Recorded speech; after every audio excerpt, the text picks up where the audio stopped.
Olá, tudo bem? Você está pensando em comprar um imóvel, mas não sabe nem por onde começar? Quanto dinheiro você tem? Que região você quer morar? Em que cidade você quer morar? É sobre tudo isso que eu converso agora com o Luiz Calado, que é vice-presidente do Instituto Brasileiro de Executivos de Finanças, do IBEF. Tudo bem, Calado? Tudo ótimo, Anny. Calado, eu trouxe você aqui para você pontuou uns 7 pontos. Você organizou esse esquema de por onde começar a comprar um imóvel em 7 pontos, é isso? Isso, eu elenquei e depois de conversar com vários aí postulantes a compradores de imóveis, eu detectei assim 7 pontos onde eu percebo que as pessoas continuam falhando, Patinam. né? Patinam. Então, por exemplo... Ponto número 1. Ponto número 1 é saber quanto você deseja gastar. Quanto Isso deseja é gastar. importante. Mas isso claro. não é meio óbvio, Calado? Quer dizer, o cara tem 100 mil reais, é isso.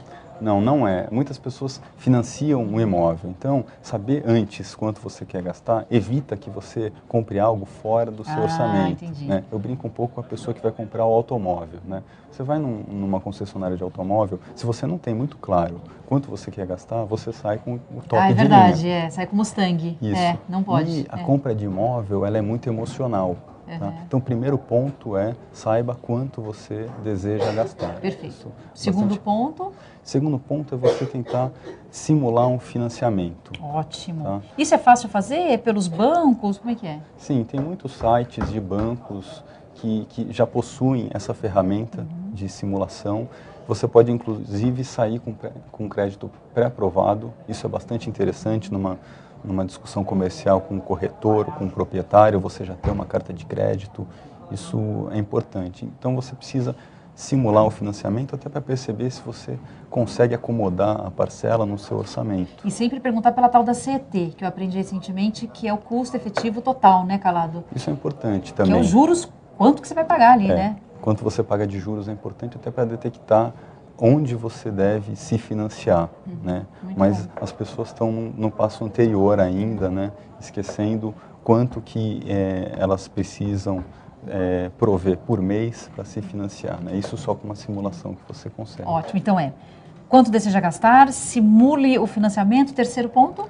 Você precisa se organizar e tentar vivenciar alguns meses como se você estivesse financiando o imóvel, na prática. Tá? Aí você vai perceber que alguns ajustes no seu orçamento familiar precisam ser feitos. Tá? Alguns gastos precisam ser cortados. Tá?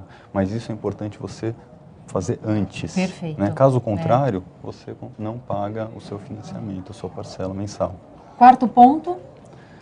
Quarto ponto é conhecer os custos, né? Não só os custos do empréstimo, que é importante para você detectar onde se financiar, mas os custos cartorais, isso é sempre esquecido. Caríssimo. Né? É um você detalhe. Tocou num ponto, Calado, que quando você chega lá na parte burocrática da coisa, você toma um susto, né? Você fala, meu Deus, mas o dinheiro já acabou no imóvel, mas ainda tem mais 5 mil reais, mais não sei quantos mil reais para pagar toda a burocracia, o corretor, você tem razão. Isso, e custos de reforma. Né? Muitas vezes você compra um imóvel, precisa reformar, tem alguma coisa, né, que precisa ser feita antes. Sempre tem.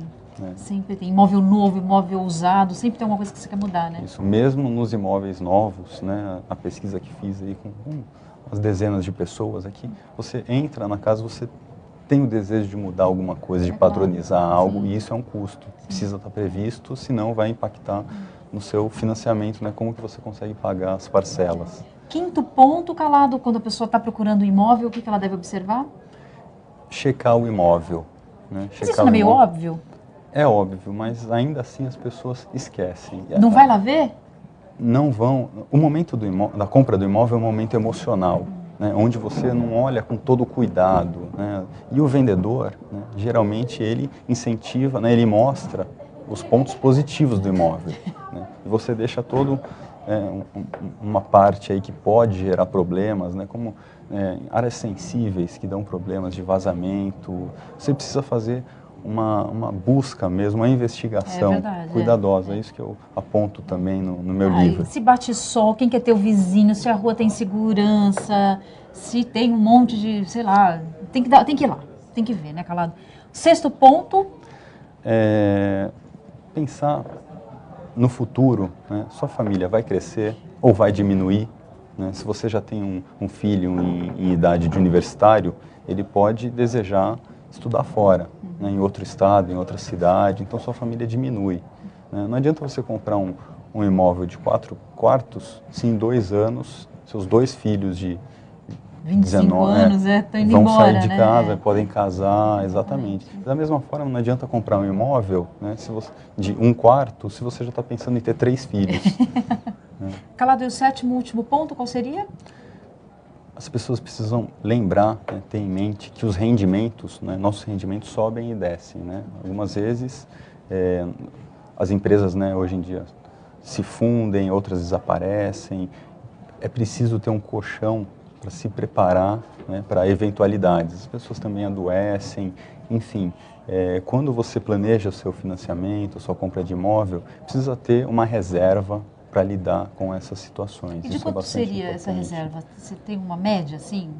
Quanto deveria ser essa reserva? Um saldo razoavelmente seguro é 5% do valor do imóvel. Olha, então se um imóvel custa 100 mil reais... Você teria que ter uma reserva de 5 mil reais para te possibilitar arcar aí com financiamento durante alguns poucos meses. Calado, então vou fazer um resumo aqui dos seus 7 pontos, que a pessoa tem que tomar cuidado, tem que ficar atento na hora que ela for comprar imóvel. 1. Quanto deseja gastar? 2. Simule o financiamento. 3. Você tem que se organizar como se estivesse já financiando o imóvel antes de comprar o imóvel. 4. Você tem que conhecer os custos. 5. Checar o imóvel, tem que ir lá conhecer o imóvel. 6. Você tem que pensar no futuro, se você vai usar todos aqueles dormitórios ou não. E o 7º e o último, você tem que ter um colchão financeiro, você está falando aí mais ou menos 5% do valor do imóvel. Exatamente. Isso? Agora imagina alguém que vai comprar entre 1 e 2 imóveis a vida inteira, se antes da compra ela já vai saber tudo isso. Sensacional. Você entregou o caminho das pedras para o internauta. Exatamente. Luiz Calado, muito obrigada por ter vindo ao Economia. A gente se encontra numa próxima entrevista. Eu que agradeço, Anny. Obrigado. E obrigada a você também que acompanhou mais essa entrevista super interessante, super bacana aqui no All Economia. Dessa vez a gente falou sobre o que você deve fazer quando você estiver pensando em comprar um imóvel. Eu te encontro num próximo bate-papo. Até lá.